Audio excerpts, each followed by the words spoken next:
Hi friends, we're here today in Austell, Georgia, about 15 minutes west of downtown Atlanta, visiting Six Flags Over Georgia.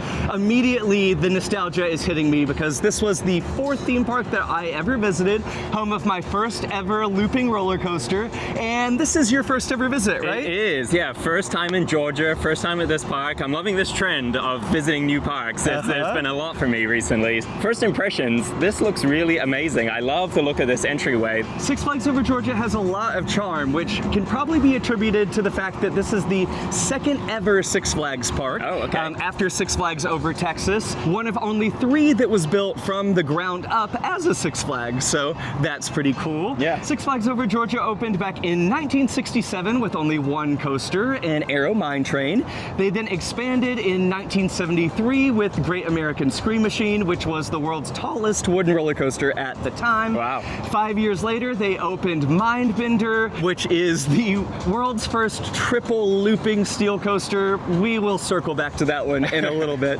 But at that point, Six Flags Over Georgia was officially on the map. The rest is history. Today they have 12 roller coasters, though technically we'll only have the chance to get on 11 of them today. Unfortunately, the newest coaster here, Georgia Goldrusher, is not operating for the 2026 seasons. That's okay, honestly, because like from what I'm seeing as we're walking into the park here, the collection looks fantastic. I'm already seeing a huge B&M Hyper out front, which you know I love a B&M Hyper, and I'm also over here seeing an RMC. So 2 of my favorite things right up here at the front gate. So I think we're in for a good day. Absolutely. I love so much when you're driving into the parking lot of Six Flags Over Georgia, you go right under Goliath, the B&M Hyper that Kieran was referring to, right past Georgia Scorcher, right past Mindbender and Batman. Yeah. It's a really great way to introduce you to the park. Great entrance for sure.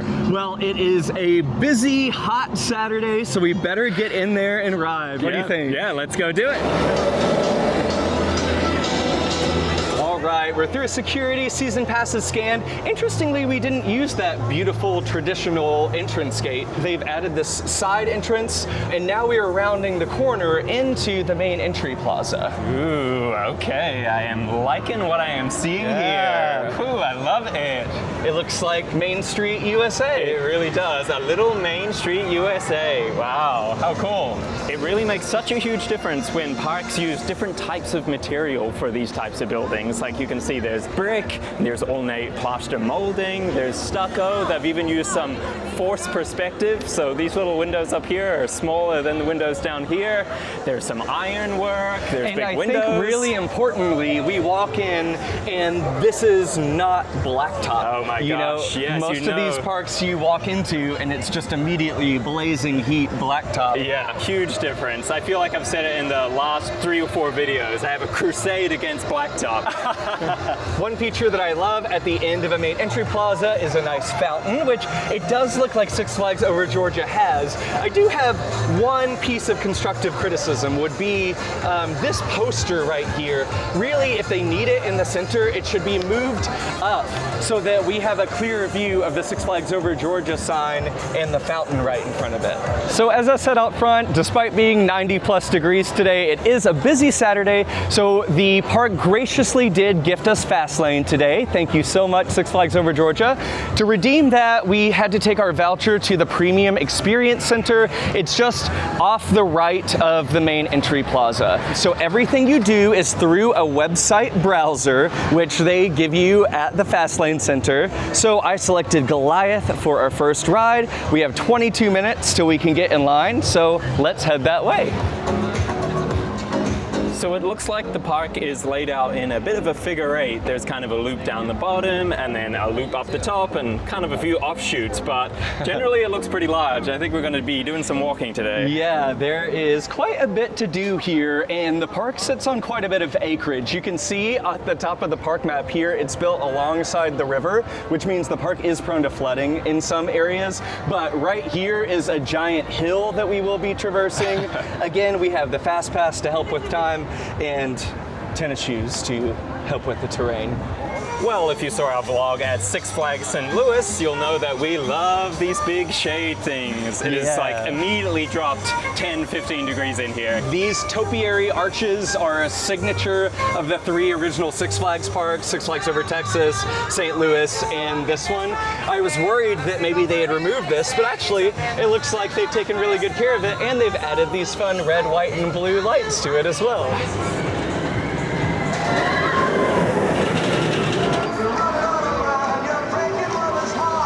Goliath is a 2006 B&M hypercoaster. It's 200 feet tall, with its largest drop being 175 feet. However, that's actually not the first drop. The first drop is 170 feet. It's actually the second drop that is the tallest on the ride. And at the bottom of that 175-foot drop, you reach the top speed of 70 miles per hour. You then traverse a number of camelbacks, this amazing downward 540-degree helix. It's just a really fantastic ride with a unique layout for a B&M Hyper.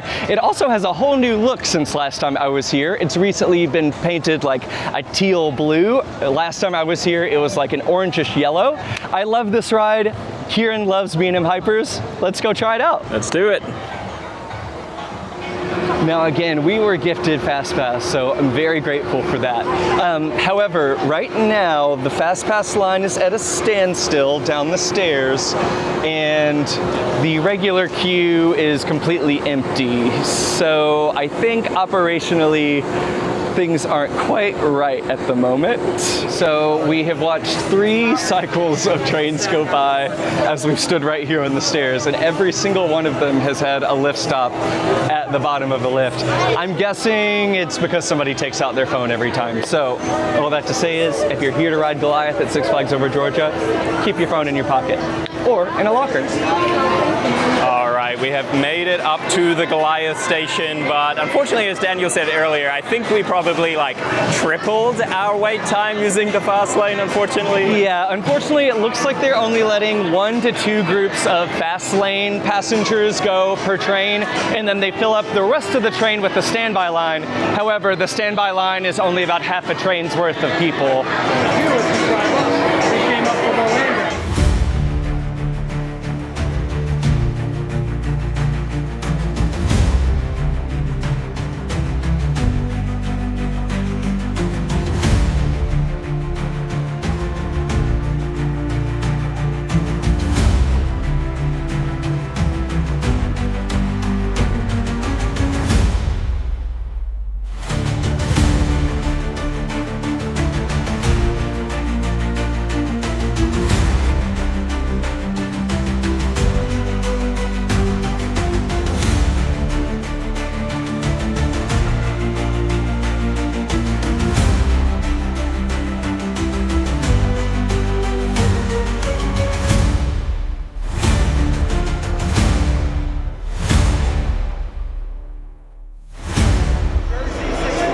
Okay, Kieran, Goliath, what do you think? Well, I love a B&M Hyper, and that was really fantastic. I thought there was some incredible floater airtime over those big hills. It was a little rattly down in the valleys of some of those hills, unfortunately, but nothing to distract from the ride too much. And I love that you're like at the front of the park going over that big pond out there. So there's some nice visuals. And speaking of visuals, I lost mine.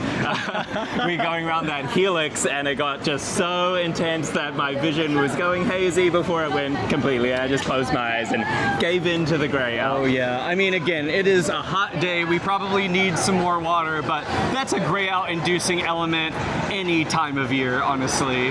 This whole layout in general is just really fun. Of course, it's got a great first drop, being a B&M Hyper. Being 170 feet tall, it does feel a bit more like a junior hyper drop. Then you go into 2 more great camelbacks, and earlier I said the second drop is the largest, but I'll need someone to fact check me on this. RMDB lists the second drop as the 175-foot tall one. However, it is that second camelback where you dive all the way down to ground/water level, and you're just skimming over the pond, which is so fun. You then go up into another large hill. I believe this one is 129 feet tall, and you begin to rotate down that 540-degree helix, which again is such an intense moment. One of the most intense elements on any B&M coaster in existence.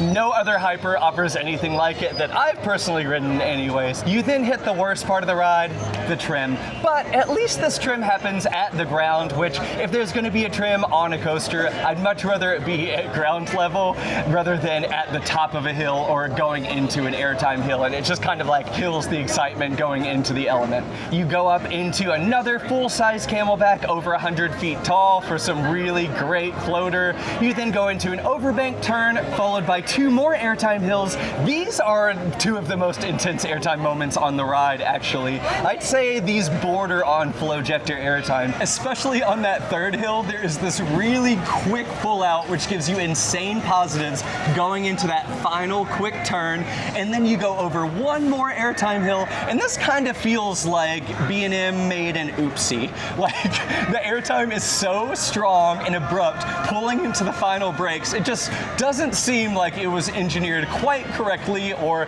they ran out of space at the last minute, but I love it. I love those quirky, janky moments on coasters, especially when B&M does it, because, you know, they're usually so smooth and flowy and over-engineered. I love the moments like Raptor's quick turn into the final brake run, or Alpenguite's Cobra roll, or that fun bump turn before the Cobra roll on Kumba. But Goliath's final drop into the brakes, which gives you a bit of the Heimlich maneuver, definitely falls into that category of seemingly unintentional moments on coasters, and I love it. Great into the ride.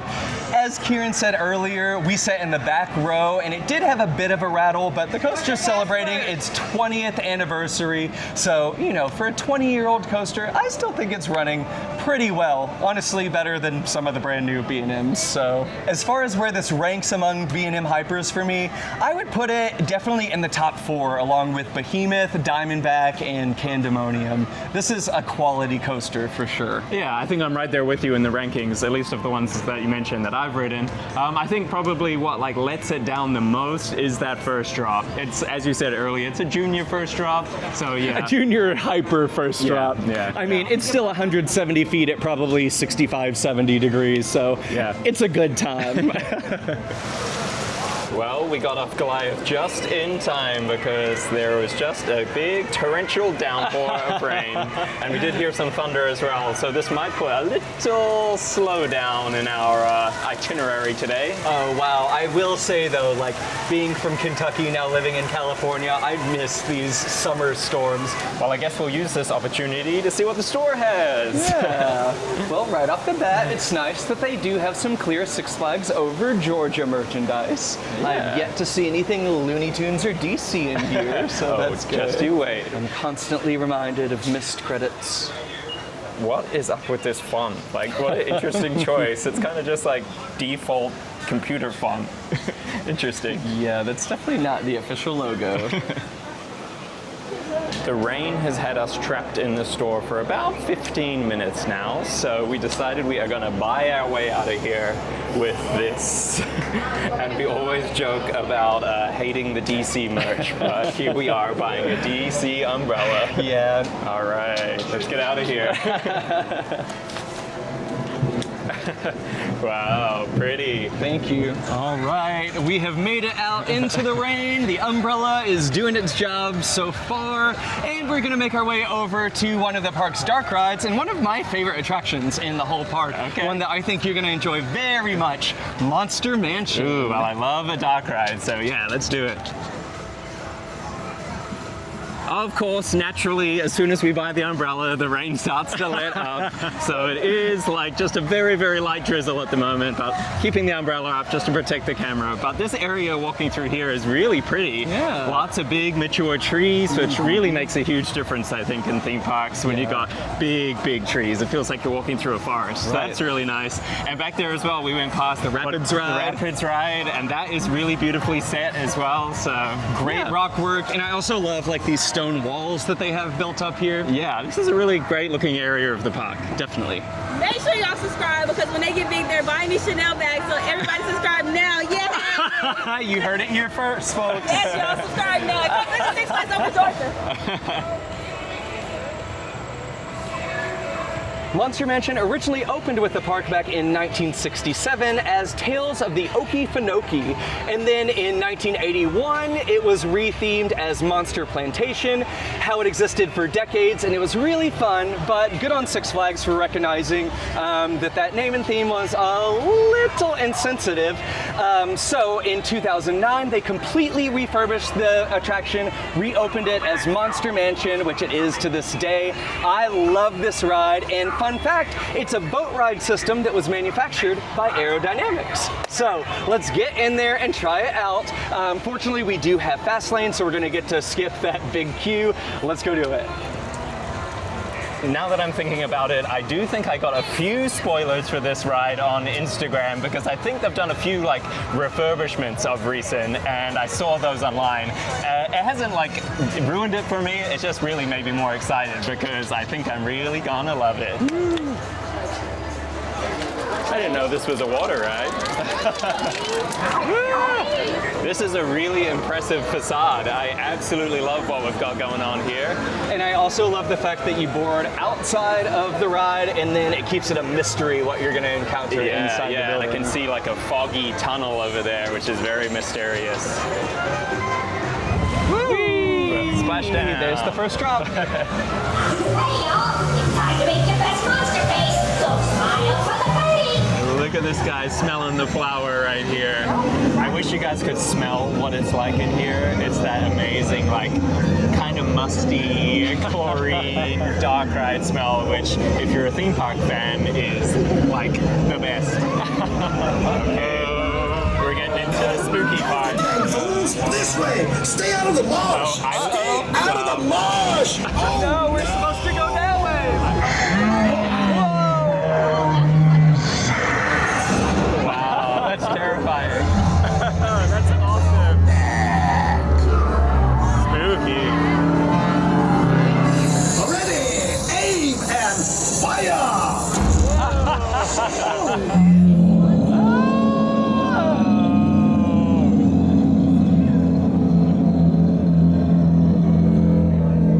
And we are emerging out of the mist back to the station. We survived! Monster Mansion! That was so fun. Oh my gosh, that was so good. I mean, it checks all the boxes for the type of dark ride that I enjoy. You know, I love quirky old things, and this is definitely a quirky old thing. Definitely. With that said, I mean, they have taken great care of the ride. It really felt updated. Yeah, absolutely. Like, none of the animatronics were like broken and not moving. Everything was going. It was all bright and freshly painted. It looked really, really nice. And I love the story of this ride, how you go from the fun picnic to like a crazy psychedelic nightmare, like the worst nightmare you've ever had in your life. And then the tall, nice monster lady's like, yay, you survived, and everything's happy again. However, Yeah, then you go into that big, scary monster mouth. And so I guess if you're going in the mouth, then is this the butt? Are you coming out the butt right I here? actually think it's so cool the way they've designed the ending, because earlier we commented on this mist-filled tunnel, but you cannot tell what the set piece is on the Yeah, other side. yeah, So yeah. it's a really a fun reveal when you're on the ride. Yeah, these old Six Flags parks, it's kind of like the one Six Flags over in Texas in Dallas has a really great dark ride Yeah, too. Pirates of the Spelunker Cave. I was comparing this to that the whole time. Yeah, these older ones, they have really great dark rides, and I would love to see new Six Flags put in some great dark ride attractions because, you know, they stand the test of time. This has been here since, what is it, 70 something, 76, 75? 67. 67? Yeah, exactly. So yeah, put in more dark rides, please, Six Flags. And you know, Justice League is a fun dark ride, but is it going to last, what is this, 60 years? Yeah, exactly. I don't think so. While we were in Monster Mansion, look, blue sky! Yay! As we are headed back towards the front of the park, we've made a reservation for Fast Lane for Daredevil Dive, but we'll come back to that later. While we wait for that time to catch up, we are going to do standby on the stand-up coaster, Georgia Scorcher.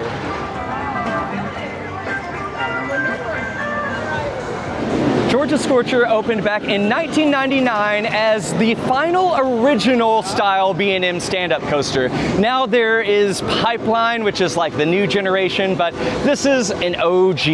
It's 3,000 feet long, 107 feet tall, with a 101-foot straight first drop, which is kind of a rarity for this model. It only has 2 inversions, a vertical loop and a corkscrew, but there are also lots of little twists and airtime moments that are really fun. It's one of those coasters that packs a lot into a small package. This is definitely a lot of enthusiasts' favorite stand-up coasters. I know it's not our favorite model, but you know, let's go check it out and see what you think, Kieran. All right, let's do it. So this is another coaster that has undergone a color scheme change. The track used to be that yellowish orange color. Now it is a deep red, but what I really love is that this coaster has red over the shoulder restraints, which B&M used to do a lot on their coasters. Like Kumba used to have these really cool aqua teal colored restraints. Montu had yellow over the shoulder restraints when it opened. Now most of the B&Ms just have black over the shoulder restraints, so this is a cool feature of this ride.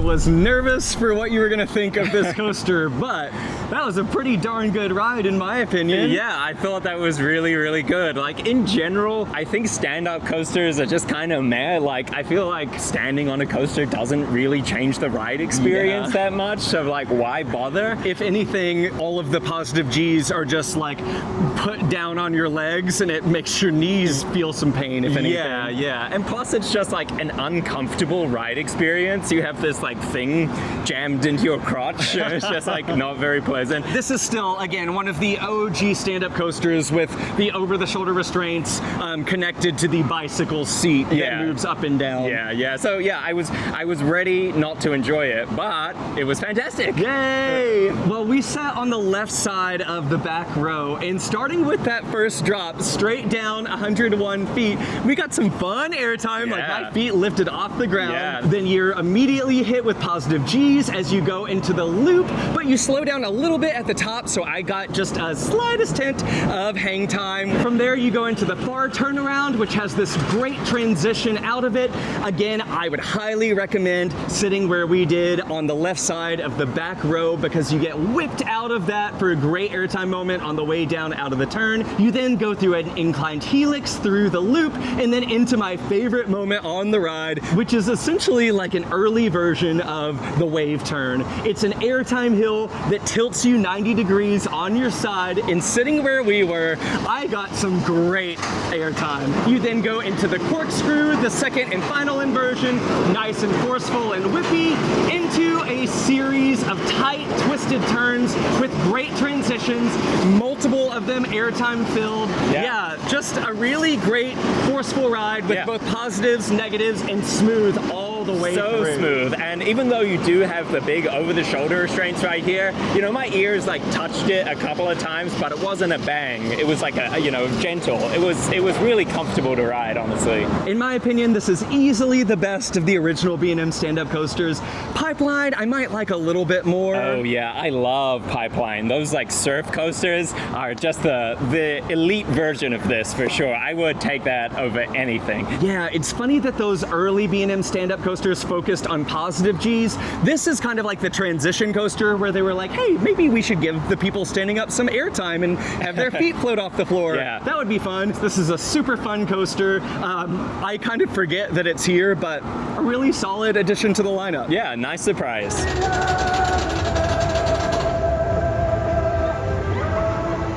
Daredevil Dive is a Gerstlauer Eurofighter coaster that opened in 2011. It's 95 feet tall with a vertical lift hill and then a 95-degree beyond vertical drop. It's 2,099 feet long with 3 inversions, and though technically it's a custom Eurofighter, it's really just a clone of Anubis at Plopsaland, Belgium, which if you've seen my video with Theme Park Review on Anubis, you know what I think of that roller coaster. But there are a couple differences on this one, which are that has a launch into a top hat. This just has a lift into a first drop, but then the rest of the layout is identical. But whereas I'm not a fan of Anubis, I do really like this ride because the other major difference is that while Anubis has, and most Gerstlauer Eurofighters have bulky over-the-shoulder restraints, this one has lap bars. If only all looping roller coasters, or all roller coasters in general, could have just lap bars. This does have an hour-and-a-half wait, but our fast lane time has just come up, so let's get in there. So again, we did not pay for our fast lane today. Thank you again, Six Flags Over Georgia. But just in case people are deciding whether or not purchasing it is the right decision for your day, I do want you to know for Daredevil Dive, we had to wait an hour in the app when we placed our reservation because that's what it said, like the full queue time was. But once you actually get to the ride, the merge point only has you skip about probably 15 to 20 minutes of the queue. Still have about a 30-minute wait up here at station level. I love the look of these trains. They're like a little spaceship almost. I feel like the Eurofighters are usually 4 across, and these are 2 across. So I'm excited to see how this is going to ride a little differently.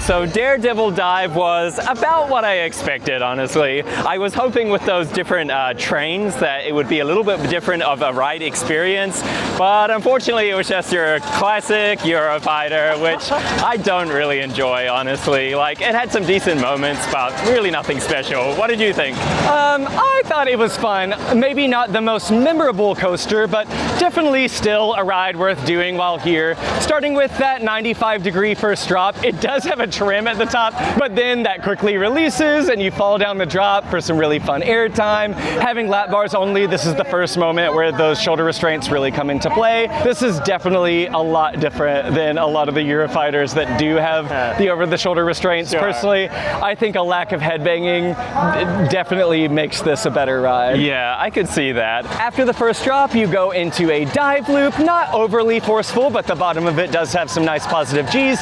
You then go into this really funky element that's kind of like an overbank turn, kind of a top hat. Like at the top of the turn, it tilts you back right side up, so you almost get some airtime, but not quite. Then you dive down again into an ML-min, up into the mid-course break. From that, you kind of meander around a little bit. Like it looks like there's an airtime hill, but there's no airtime. Yeah, I feel like it needs music or something, onboard audio, because definitely that second half is like kind of awkwardly quiet. You're just sitting there in the train. There are some theming elements around the ride, like some flames at the bottom of the first drop that is fun. And then after that non-airtime hill, you do go through a tunnel, which would be fun, but it's not long enough to be dark, and it's just kind of like a gray metal shed. But after that is what is my favorite part of the ride, which is the Heartline roll. And because you're in lap bars, it does eject you out of your seat. From there, you just turn into the brakes. That brings an end to the ride, and yeah, fun, but I think we can move on to the next thing.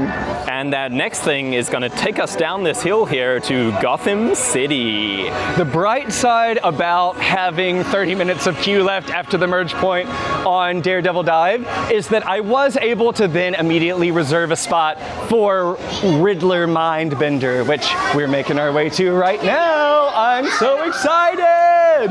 Here we are up in Gotham City now, but I'm not seeing a lot of Gotham City. I'm seeing a abandoned looking part of Gotham City, perhaps. Yeah, well, interestingly, I've never actually seen the ride that was here in person, but this was the home of the Kid Flash Dueling Paschetti Bowl Skyline coasters that operated for all of like a few months before, I think it was the one in Fiesta, Texas, derailed. Oh. And so Six Flags was like, yeah, I think we're good on these Skyline products for now. And yeah, now this has been removed, probably just recently, which has not given them any time to replace it. But fingers crossed this is one of the projects at the top of their list because, yeah, aesthetically, this is not the nicest way to enter into Gotham City.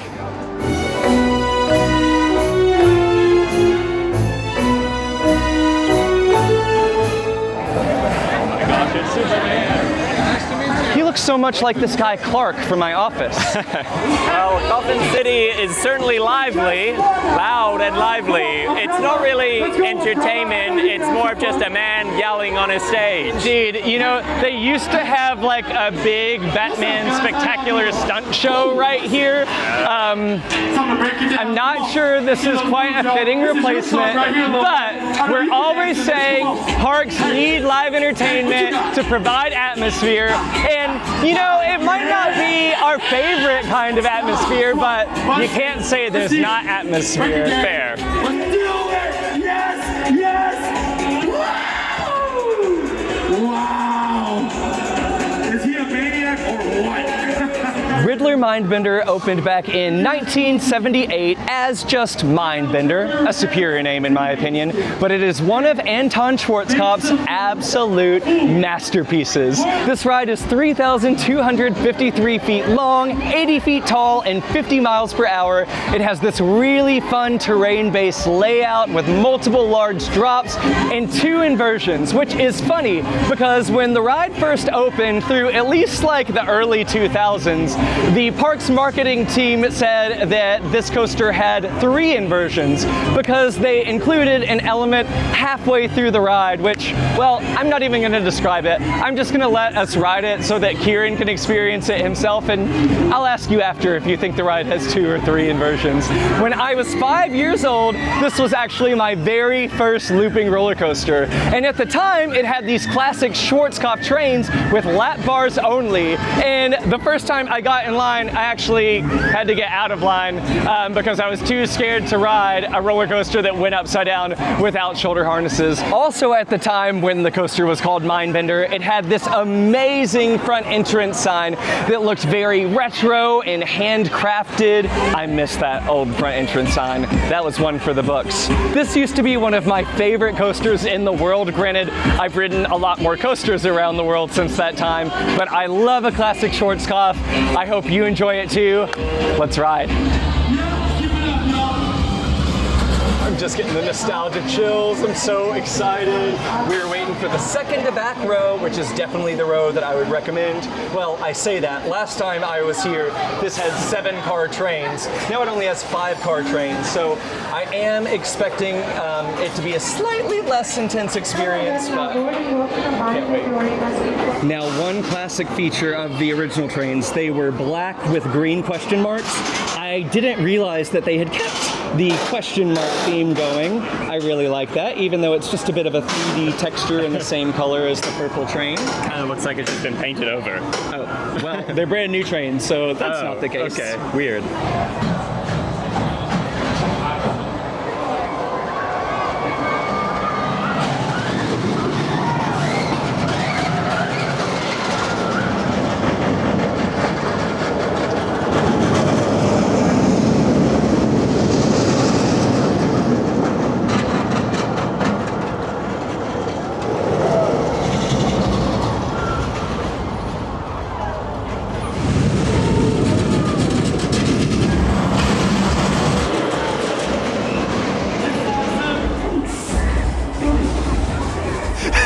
Okay, I might be a little biased by the nostalgia, but I thought that was awesome. Yeah, I totally agree. Absolutely fantastic. So smooth. Wow. For a coaster of this age, like, I don't know if I've ever been on a smoother vertical loop. That's funny because earlier we were like, Goliath is 20 years old. It's running pretty good for a 20-year-old coaster. This is almost 50 years old. There is a moment in one of the valleys, the valley of the third inversion. Yes. Did you notice that big loop that we did in the center of the ride? It's kind of like an angled helix loop. I wouldn't call it a loop. You don't come close to going upside down. Literally not even close to being an inversion, but you know what? As someone who works in marketing, I admire the hustle, Six Flags.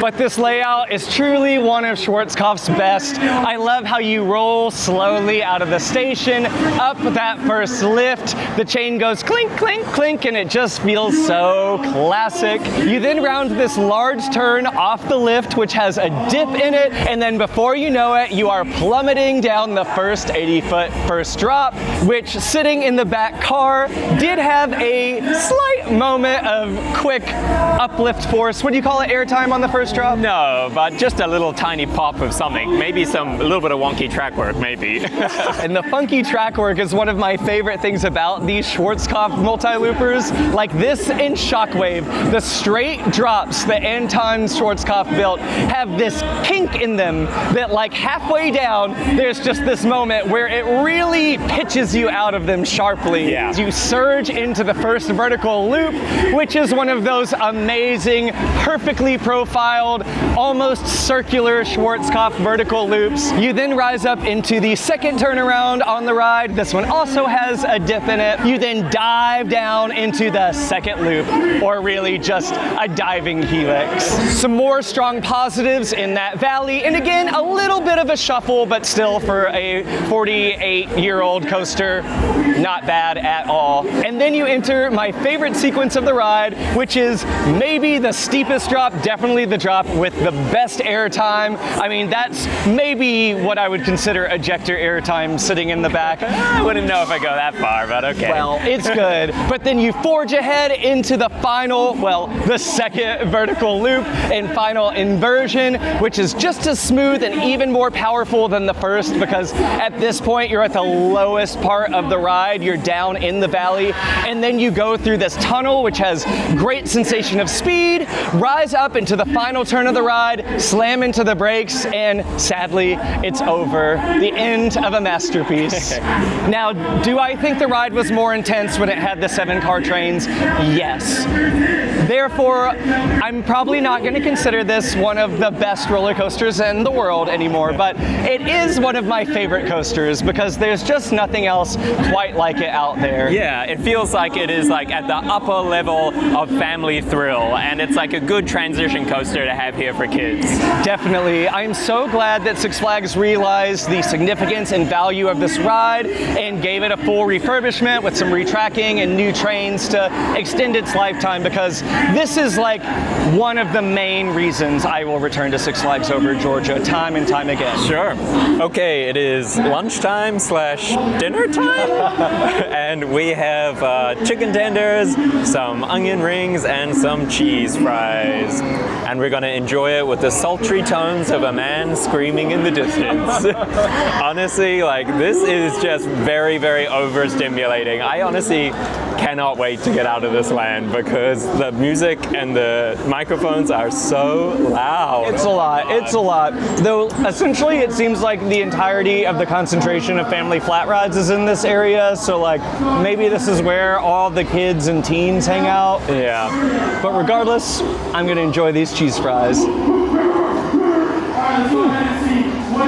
Pretty good, actually.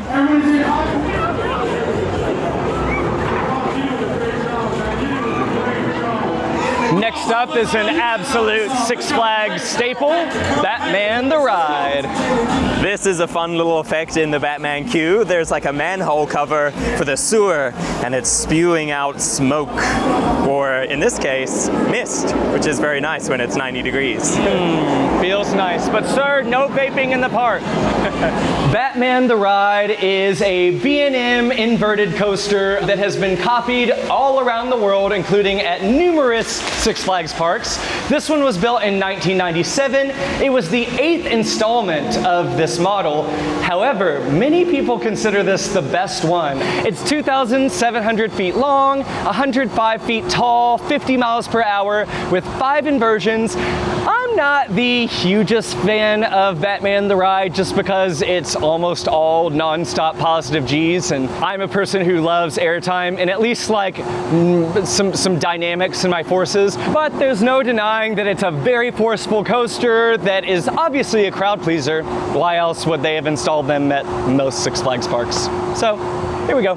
If you saw our Six Flags St. Louis video, you will remember that I was not the saddest when we missed riding the Batman clone there. So, I typically, I've done this once, I don't necessarily need to do it again, but a man, when we were walking into the park earlier today, he said, you have to do Batman, so I'm gonna take his word for it.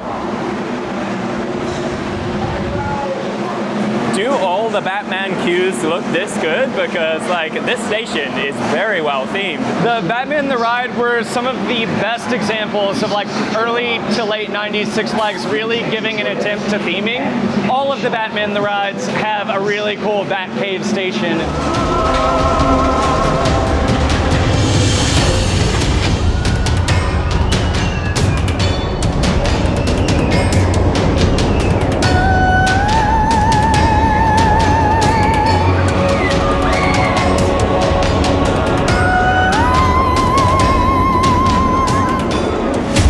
Okay, so did that live up to the hype? Was it the most intense Batman you've ridden? It was absolutely, hands down, no question, the most intense Batman I have ridden. It was insane. And I'm secure enough in my masculinity to say, I think it's too intense for me. I don't know if I would ride it again. I understand that, honestly. Again, this is not my favorite coaster and or B&M invert model. From the moment you drop off the lift hill and round that turn, I mean, you are pressed to your seat. The first vertical loop is so intense that I immediately grayed out and stayed gray through the whole thing. Yeah, absolutely. Fortunately, the one moment of levity that you get from the positives is in the 0G roll, which is my favorite moment on the ride. I love that mix of airtime and laterals that you get going through these early B&M invert 0G rolls. Yeah, that 0G roll was insane.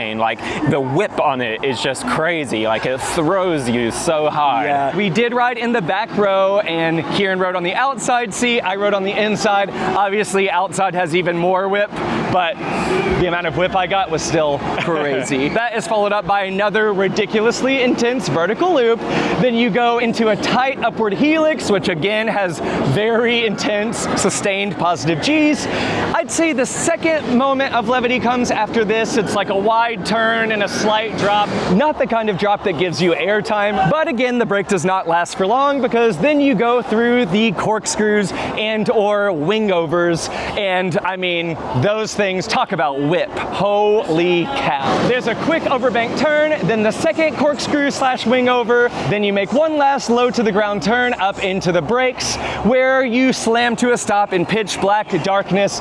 Usually I'd be like, I can catch my breath, finally it's over. But we didn't want to catch our breath in this brake run because, shoo, yeah, it is hot in there. You could do with a few fans in there, or as Daniel said, improve the operation so you're not sitting in there for quite so long, because it takes them a while to get these trains out. Yeah, dispatches on this ride are running 7 minutes plus. Yeah. So, well, you know what? It was a crazy coaster. People are right to say that it is one of, if not the most intense Batman clones. And now let's get a drink of water and head to our next coaster. Thankfully, finally, we are leaving Gotham City and that horrible blaring show. My God. Am I an old man now? Do I hate young kids' music?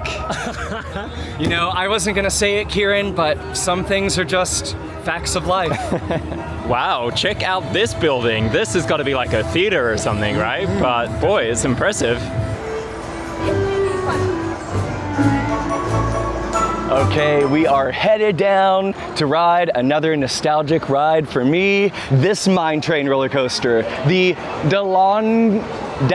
I've always called it the Dahlonega mine train. That's definitely not what it is. It is the Dahlonega mine train, which is an Aero mine train coaster, actually their second one they ever built. This was Six Flags Over Georgia's first roller coaster. It opened with the park in 1967. It is 2,327 feet long, 37 feet tall, 29 miles per hour. It has 3 lift hills, and you guessed it, a little surprise that I'm not gonna reveal right now, but I am in my feels right now, headed back to ride one of the very first roller coasters I ever did as a 5-year-old kid. Kieran, you excited? I am, can't wait. Oh my gosh, these operations are glacially slow. Holy cow. Turn security VCs.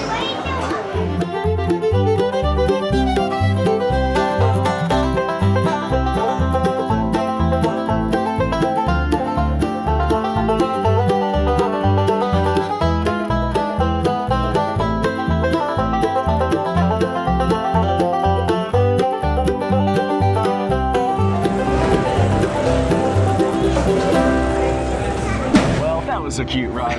Yeah, it was a nice little mine train for sure. It's in a really nice setting. I like how you're kind of zooming through the trees. I love that first lift hill is all constructed out of like timber logs. Oh yeah, Yeah, totally. I love that. I mean, it certainly feels like the park's first coaster. I will say that. Yeah. A little rough and tumble. We did ride in the second from back row, which I would highly recommend because the best moment on the ride is experienced back there. Most of the ride is pretty slow and meandery as you make your way through the forest. The pieces of when it's a straight track, it's nice and smooth. Anytime there's a turn or a curve, it's pretty janky. Yes, but speaking of straight track, the best moment of the ride is after the third lift. You round the corner, go through a like covered bridge, I guess, and then you dive down this probably, I guess, like 40-foot, 45-degree angle drop. Yeah. Which, sitting in the back row, you really get pulled down that drop. Yeah. Is there like a little tilt in the track within the tunnel too? Well, yeah, so then you dive down the drop into a tunnel, and there is an S-bend where it tilts from, I guess you turn right and then bank left, and then you fly back up into the station. But a great finale to that mine train. Yeah. This is a recently refurbished kids area themed to DC Comics. The Joker Funhouse coaster is the park's kiddie coaster. Honestly, it's a really fun ride. I remember it being more intense than I expected. Sadly, we don't have time to do that today, but Kieran, a credit for you to look forward to next time. Standing right behind me is the park's newest roller coaster. It actually opened last year in 2025 as Georgia Goldrusher. It's an Intamin Ultra Surf, which is kind of like a larger version of their half-pipe roller coaster model. You just launch back and forth, and then the seats spin, and it looks really fun. Unfortunately, the park has announced it will not be operating for the 2026 season. Now, as a certified Intamin lover and true fanboy, you guys know that I believe they can do no wrong. Sadly, it looks like they've done us wrong. Fingers crossed they can get whatever the problem is fixed ASAP, because next time we come back, I really want to ride this. Plus, the presentation looks fantastic. Good on you for that, Six Flags. At the top of this hill, they have a beautiful carousel. just immaculately presented in this incredible building here. It's so nice that it's like perched up on the very top of the hill, kind of overseeing the park. You know, people say the carousel is the heart of the park, and this really feels like it. And like all good carousels, this one is historic, built in 1908, and is on the Register of Historic Places. Okay, so here we find ourselves in one of the park's many DC areas, which is home to the park's other dark ride, Justice League Battle for Metropolis, which you'll find at many Six Flags parks. And then Superman Ultimate Flight was actually the original B&M flying coaster. Unfortunately, since it is a clone, though a nice version of it, this one is built into the terrain a little better than the other two. We do not have time to actually ride it today, so put it on the list for next time. Well, this might just be one of the most impressive roller coasters I think I have ever seen. You know, it is an old white wooden roller coaster. There's far more modern, impressive looking ones, but just in terms of the classic aesthetic look of this, especially over that little pond there, wow. Absolutely. Well, funny you mentioned the pond, because right on the other side of the trees, I believe, is where the river that runs alongside the park is. And so this whole area is really prone to flooding. I'm not sure if you can see, but like sometimes the water level rises like above the track of the wooden coaster. This is the Great American Scream Machine, which was Six Flags Over Georgia's first major thrill coaster. It was actually the world's tallest and fastest wooden roller coaster back when it opened. I believe in 1973 is what I said earlier. Yeah, that sounds right. Last time I rode this, it did have 3-bench PTC trains. When the Georgia Cyclone roller coaster closed to be transformed into Twisted Cyclone, they moved those trains, which were a little newer, over to Great American Scream Machines, which are the more modern 2-bench individual ratcheting lap bars trains. The previous ones did have buzz bars, which made the ride pretty fun when you hit those. Well, there's not a lot of airtime moments, but when you did hit the airtime moments, I have heard it is rough, but gosh, it sure is gorgeous. So Blue Hawk began its life here at Six Flags Over Georgia as Ninja after being relocated from Dinosaur Beach in New Jersey.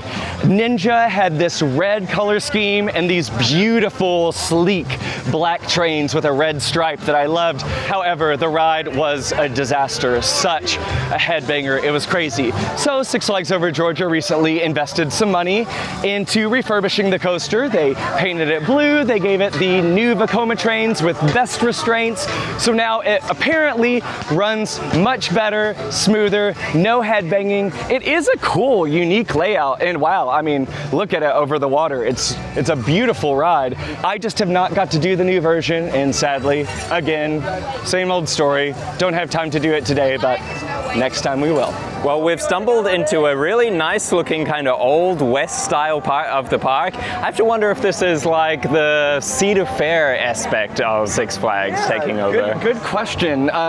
This whole lick skillet area has definitely been updated since the last time I was here.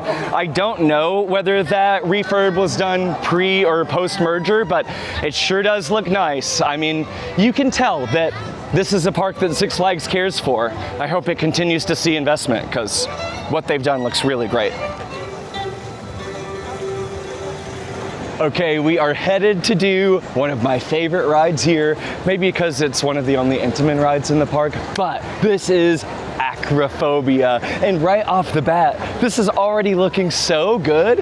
Last time I was here, Acrophobia was blue, yellow, and orange with no theming whatsoever. Now it looks like it could be at a Hershey park. They've rethemed it like to be part of a skydiving school, which is so fun.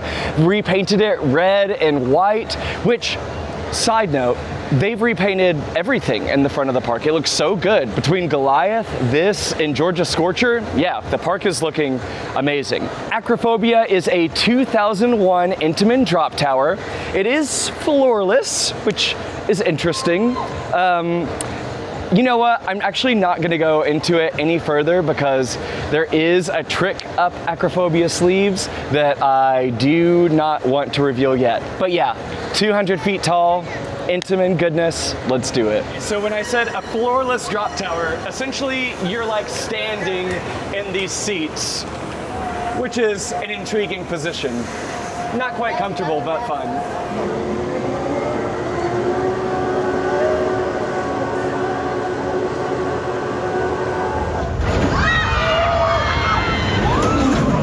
Well, Kieran, were you surprised? Did you develop a fear of heights? I love drop towers, and I especially love that drop tower at Busch Gardens where they lean you out. Falcon's Fury. Falcon's Fury, and spoiler alert, this one does the same, but it also has that other feature which Daniel mentioned, that it is floorless. So like you are basically looking straight down your body, straight down your legs, which I think really adds to it. And then especially when you're leant over, like you are just fully facing the ground. I just thought it was so good. Totally. Oh my gosh, so fun. So this came many years before Falcon's Fury. This was in 2001, so at least a decade before. And this does only tilt you 15 degrees, but as Kieran said, because like there's nothing supporting your thighs, so your legs are truly just dangling there and you're just staring at the ground. And when that drop hits, oh, you guys know these Intamin like generation 3 plus drop towers, like they just drop like a rock.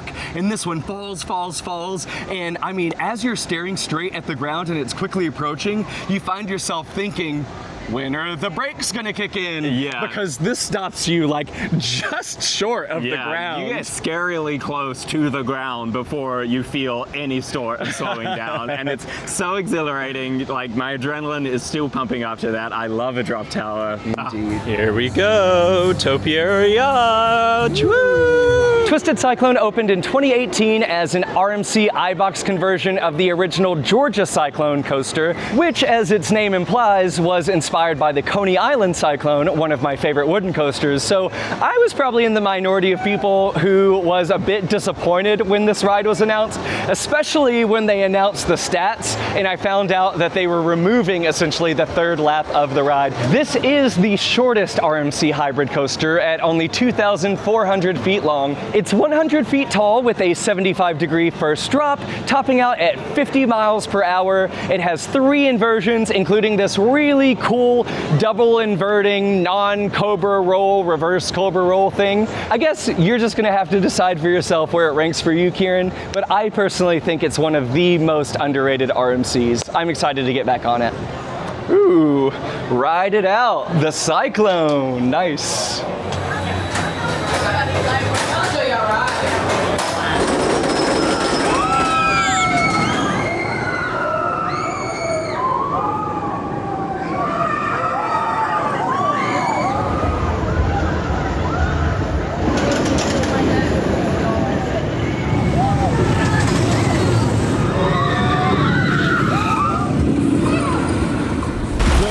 Twisted Cyclone in just the nick of time because the next downpour is here. Yeah, it is pouring out there again. But with that said, whee!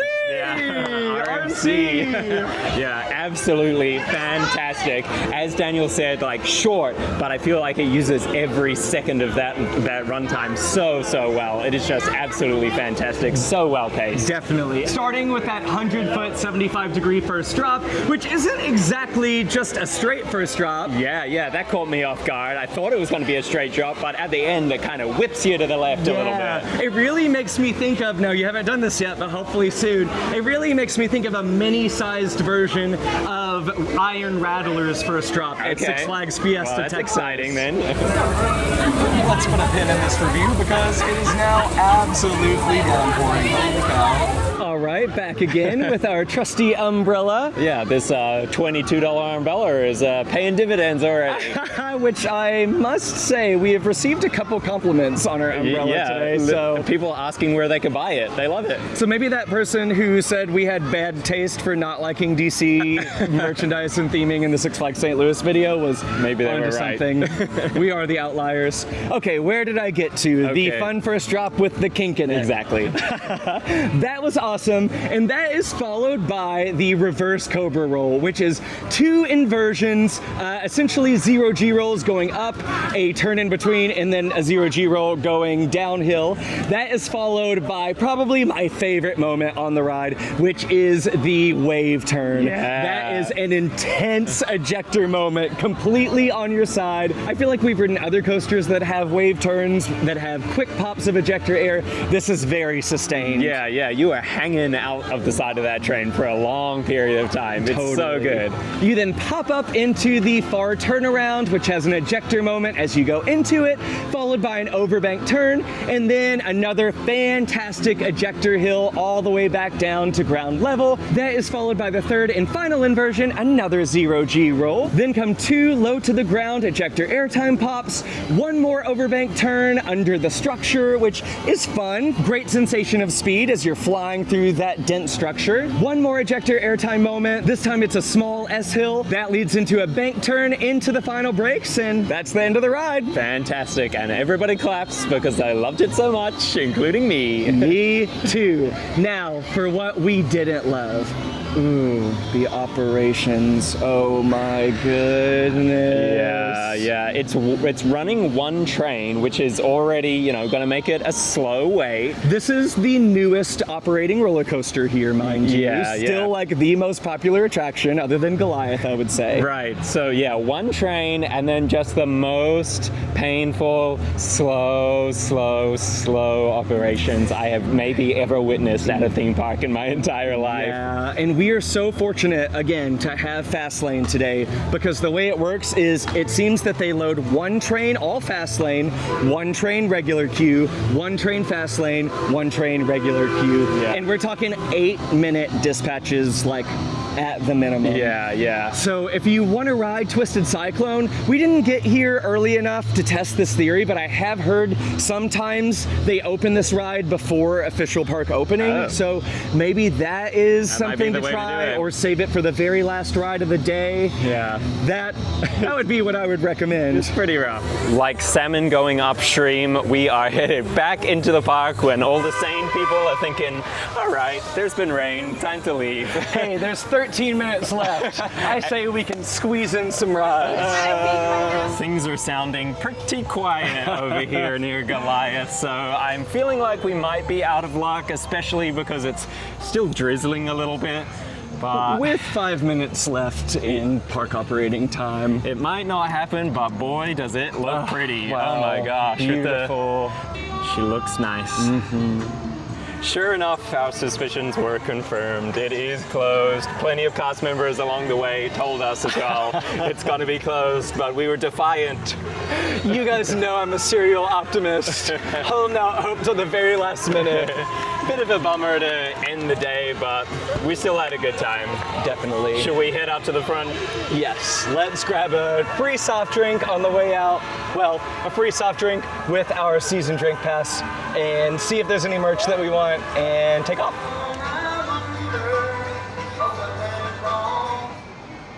Okay, I don't want to get the rumor mill started, but you guys know that a multi-launched mock coaster would be the perfect fit for Six Flags Over Georgia, right? Yes. And Oh my God, it's a sign. It's an Easter egg.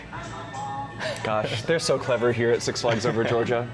She ran away, and I wonder where she will stay. It was hard to capture this earlier in the day because it was so bright, but now that it's nighttime, this looks so good. Magical. Wow, I love it.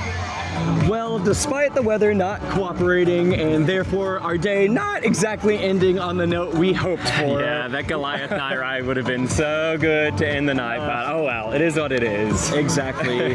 Well, all things considered, how was your day? What do you think of Six Flags Over Georgia? Yeah, I think that this park is honestly a step above your standard Six Flags parks. It just has a really nice feel being here. There's certainly a charm to Yeah, the park. definitely. A nice atmosphere as well. We saw some street performers today, entertainment happening in Gotham Gotham City, even though it was terribly loud. But yeah, I thought it was pretty decent, and the coaster lineup is pretty good. Yeah, the ride lineup is really solid, actually, which is probably how they've been able to skate by without a major coaster edition in quite a while. True. That's operating, anyway. Yeah. At the top, you have Goliath, a very, very solid B&M hypercoaster. One of the best, definitely. Twisted Cyclone, which, even being the shortest RMC hybrid, is still a very solid coaster. Absolutely. I loved Twisted Cyclone. But from there, a very solid lineup of supporting attractions, from Mindbender to the B&Ms like Batman and Georgia Scorcher. My favorite traditional stand-up coaster. Yeah, I think Georgia Scorcher was like the one ride today that I was really anticipating like not to enjoy, but it really surprised me. Biggest surprise of the day for sure. I loved it. And then there's Monster Mansion, the best dark ride in the Six Flags chain. Yeah, absolutely fantastic. Like the amount of animatronics that they've got going on through there, and just the charm of the attraction. Yeah, it's top tier. And of course, an incredible Intamin drop tower. I wish that I could say Intamin can do no wrong. Unfortunately, we didn't get on Georgia Goldrusher, but other than that, Intamin can do no wrong. But now we've got to talk about the not so good, which unfortunately is the operations. Yeah. And when I say not so good, we've been to a lot of theme parks this year. I cannot think of one that had slower dispatches, unfortunately. Yeah, and it wasn't isolated to like just one or two coasters. It felt pretty like across the board. Everything was really, really slow to get out of the station. Yeah, I mean, Twisted Cyclone, we timed. That was cycling one train every 10 minutes, which Yeah. is, cannot do that on a busy summer Saturday. Unfortunately, like didn't get to see quite as much of the park or enjoy quite as much of the park as we wanted to, because we were like standing outside coasters just waiting for something to come past so we could just get one shot. Yeah. On the bright side, that means that we've got a lot left to do next time when we come back. True. So to wrap it up, Six Flags Over Georgia, solid park, definitely some room for improvement. Yes. We've got a lot to do next time, so looking forward to a future visit for sure. And if you guys enjoyed following us around Six Flags Over Georgia today, please make sure you like this video. Very important, helps us a lot. Please do that. Leave a comment. We would love to hear what you think. We will respond. And of course, the main one, please subscribe. Yeah. And we will see you in the next one. Bye. Oh my goodness! And it gets better than that.